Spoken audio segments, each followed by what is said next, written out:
Hello friends, welcome to another episode of I Play Games and Film It. Welcome to GT6 and welcome to yet another episode wherein I sit and drive and talk and muse about certain things that are going on in the world and stuff and things. Well, in the world, in my world, whatever. Same thing, right? My world is the world because I am Kanye West's little brother that you don't know about. Haha. Yeah. I've taken an interest, and this is an interest that actually sparked about a few months ago, basically, in social media.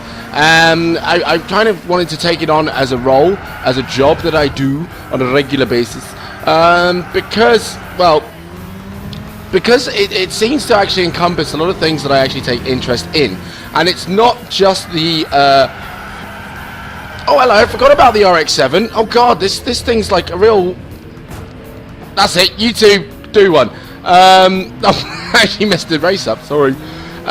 It's not just about the whole tweeting and Facebooking and Instagramming and Pinteresting and Tumblring and all that kind of stuff. It's not about just being on those sites and just, chatting crap.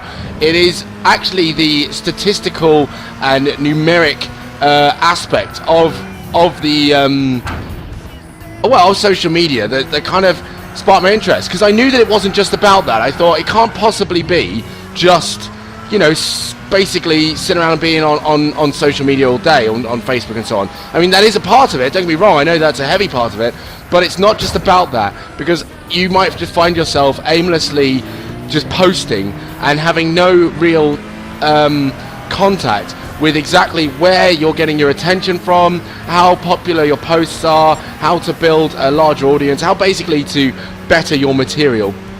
And you'll basically just be posting the same thing over and over again, which sounds a little bit too familiar to my channel. Yeah, and it just generally kind of took, it did spark an interest, because I looked into it and it suddenly became like a whole list of like numbers and charts and and kind of immediate response and results and tests and all this stuff, and I was like, oh cool, yay, this looks like fun, and stuff that basically had a better value than just the kind of the number of views, for example, on a video. I mean, the audience retention stuff is actually really helpful for anyone who is doing a YouTube video, and I heavily and strongly advise that people use it, because what it tells you is basically how long people are spending.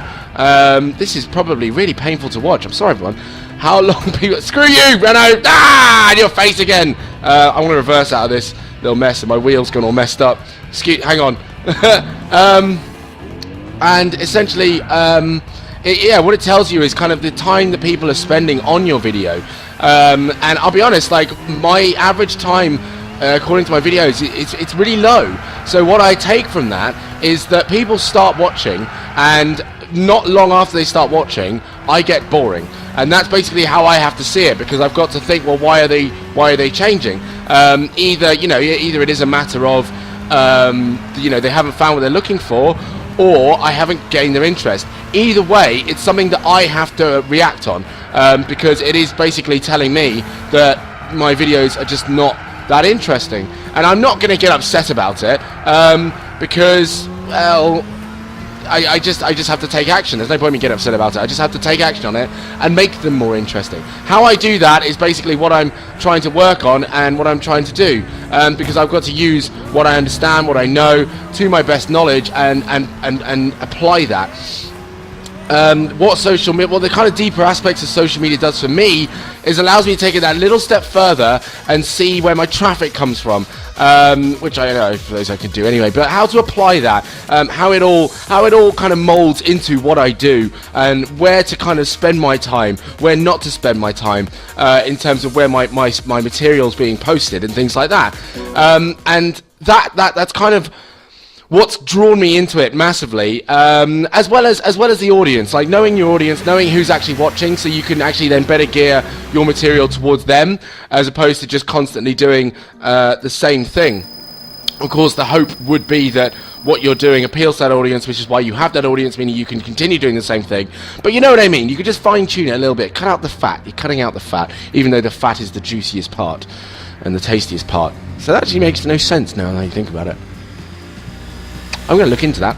That doesn't actually make sense. The fat, it's like where all the flavour comes from. So I don't know why they would cut it out. Why would you do that? Yeah. But that's kind of a new thing that's taken place lately and recently, and I hope it happens. I'll let you know, but you probably will notice, because suddenly my channel will go and it'll skyrocket into popularity, and I will have fans everywhere. No, I'm joking. Doesn't quite work like that. But it's just obviously I enjoy doing this, but what will make me enjoy even more is knowing that I'm doing a good job, which will be proven by the the number of viewers I have, and certainly an increase in viewership, which which would be nice. But the guys that are still watching, I mean, you guys, hugs. All right, good. But yes, guys, thank you very much for watching, though. Subscribe, comment, click the thumb button, share with a friend if you like. I will see you all in another episode of I Play Games and Film It. And, yeah, have a wonderful day, as always. You take care. Bye-bye.